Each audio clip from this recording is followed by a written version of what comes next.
Hi, my name is Adam Palmer, and I'm the Chief Cybersecurity Strategist for Tenable. I'm going to be talking with you about risk-based vulnerability management. How secure are we? For those of you not familiar with Tenable, we are regularly recognized by industry groups, independent industry groups like IDC and Forrester, as the #1 company in risk-based vulnerability management. We have been in business for over 20 years, and we're publicly traded on the NASDAQ Stock Exchange with offices around the world in every major region. Myself personally, I have 20 years of operational cybersecurity experience, and I regularly work with CISO. And in fact, my most recent job was as a senior security leader at one of the largest banks in Europe. So how do you answer the question when business leaders ask you, how secure are we? I think they want a direct question about the security health of your business and not a 300-page answer. So how do you provide that? And what's the best way to build an effective security program? Last year, McKinsey Consulting, one of the most respected companies working industry consulting groups in the world, noted that companies that have used the risk-based approach often can reduce their security risk by almost 8 times above their original program at no added cost. This seems unbelievable, but the reason is that by using a strong risk-based vulnerability management approach, you become more efficient, you optimize your team, you save money, and you improve security. So let's talk about how do you do that and some of the challenges. First, it's good to, as background, to talk about the threat landscape. When I was a security leader working at a bank and other companies, I mostly focused on this bottom layer, the IT area, the traditional assets, the desktops, the servers, the mobile devices, the laptops. But now, of course, security leaders are worried about assets in the cloud or container security and the software development lifecycle. But also there's a blind spot, and I'll talk about at the end, with industrial controls, not just in manufacturing, but think of all the smart access devices, the heating, ventilation, air conditioning type devices that are now connected in your environment that often are a blind spot. And we see attackers using these to move laterally into the full IT environment. So what's the problem with using legacy old vulnerability management solutions to monitor the assets in these types of environments? The problem is there's limited visibility, there's ineffective prioritization, and often poor communication. To give you an example, often companies will use CVSS scores, but 56% of these are rated critical or high. So if you only focus on critical or high, imagine if you have 100,000 vulnerabilities, you're going to be chasing 56,000 of these. So this approach really doesn't prioritize effectively. Legacy tools just simply can't handle the modern attack surface. The fundamental problem is a data problem.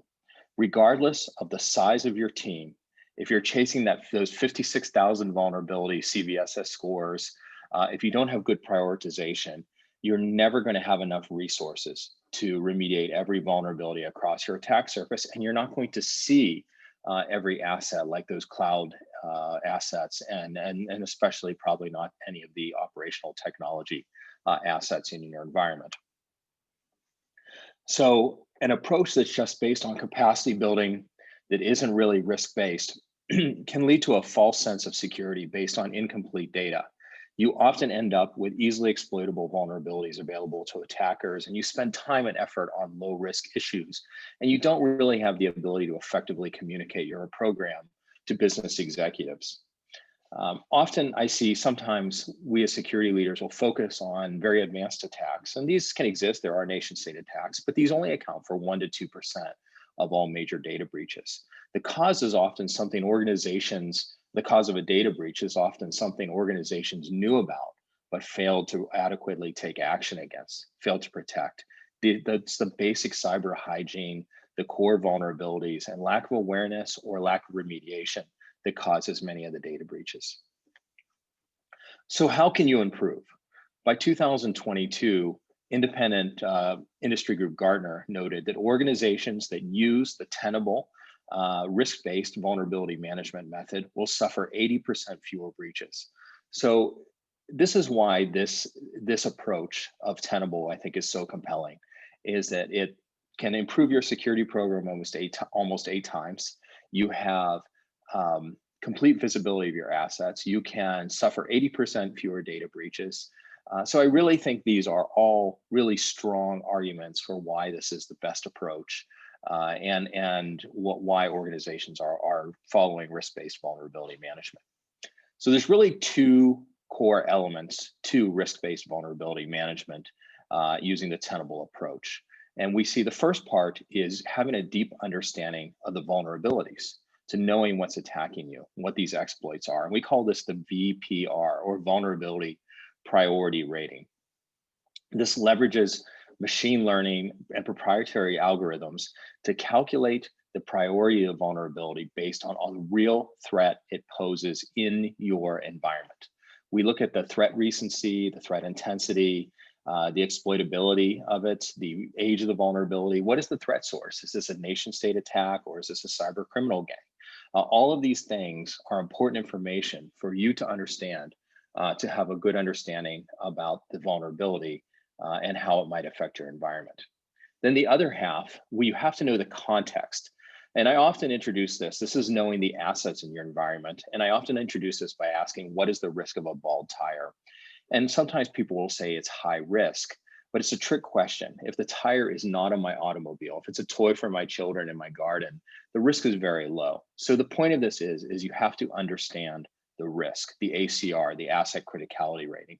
And again, we leverage machine learning and we calculate the criticality of an asset to focus your prioritization. We look at the business purpose, the type of device, what it connects to, what are its capabilities, where is it located, what type of data does it have on it, do third parties access it, what type of third-party data is on it, to help us to really understand the assets in your environment. And by the way, there's complete flexibility. So a lot of this is automated, but there's also the ability for you to go in and change the prioritization, or to change how you rate that asset on a criticality level. So this allows you to refine your score and make sure it's as accurate as possible.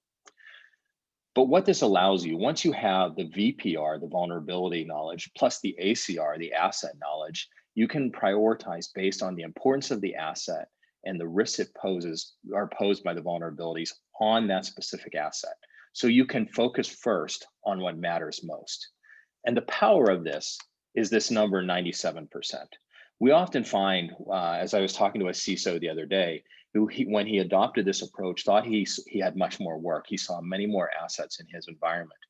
But then he realized that it was great. He finally, for the first time, saw all the assets in his environment, but he had less to focus on. Only 3 to 5% were really critical. So he became more efficient. He could optimize his team and really focus on what really matters. He had less work, but could improve his security. And then finally, we talk about reporting. When you answer the question, how secure are we? So Tenable developed a product called Lumen that provides what I think is really powerful, a cyber exposure score. And this is an actual quantifiable number that business executives can look at. And we take a 4.5 petabyte data lake of data that we have, 1.5 billions of vulnerabilities that we analyze every week, and third-party data sources. We combine that with knowledge of your assets and your business, and we create this score. And this allows you to benchmark internally different business groups, and you can also benchmark externally. So you can compare different against your peer companies, peer organizations, and see how you're doing. You can also track trending over time. And this is an extremely powerful reporting tool for security leaders and help for business leaders to make a strategic business decision based on strong quantifiable data about the program. Now, kind of at the end here, I want to make sure I go back to what I mentioned at the beginning as well, is the importance of seeing all the assets in your environment and not forgetting about the convergence between the operational technology risk, like the smart connected devices, HVAC, any manufacturing devices, and the IT network. We see these connected, and this is just an example. Often I'll hear people think air gapping is protecting it. Go look at these devices in your environment. They're often have very old configurations. They could be 10, 15 years old. There's no records of updates to them. and they're connecting to your network, and we are seeing attackers using these. And what we recommend as part of your overall vulnerability management approach is to use passive monitoring. So you monitor these devices as they're communicating across your network, but that only sees about 50% of the devices. You also need the active querying that Tenable provides, which is using the native protocols, the same type of language that the manufacturers use to communicate with the devices. So there's no danger to them, but the ability to identify assets even when they're not communicating across the network, which is so important with industrial controls, operational technology, where they may be offline for a large portion of the workday or a month, but it's critical to have visibility of them. So I'll just end by talking about how to get started in this process. Many of the companies that I work with start at this bottom layer, the traditional vulnerability management layer. That's very people-powered, ad hoc, compliance-driven. You're just answering that basic question, where are we exposed? But I encourage you to take that first next step to risk-based vulnerability management, which is really powered by machine learning, as we've talked, a continuous assessment process where you're not only asking where we exposed, but you're trying to prioritize based on the risk, and you're examining how you compare to your peers. And then finally that next level, from moving from vulnerability management to true cyber exposure management, is to really connect your business, your security program to the business. And this is using a tool like Lumen that helps you to analyze how you're reducing risk over time. Are you measuring and truly improving your program? And what are the analytics that you can use beyond vulnerability management? What are the types of data? How do you compare to your peers? How do you compare different business groups? And giving you that strategic data that helps you to become a business-aligned security leader. So with that, I wish you all the best. This is my personal email, and feel free to reach out to me, apalmer@tenable.com, or on the tenable.com website. We also have free white papers and much more information about all of these concepts. Much of it, again, is free, and you're welcome to look at it and get more information about how some of these things are analyzed and calculated, or please reach out to me. I would be more than happy to have a one-to-one conversation with you and talk about any of these ideas or more about Tenable. Thank you.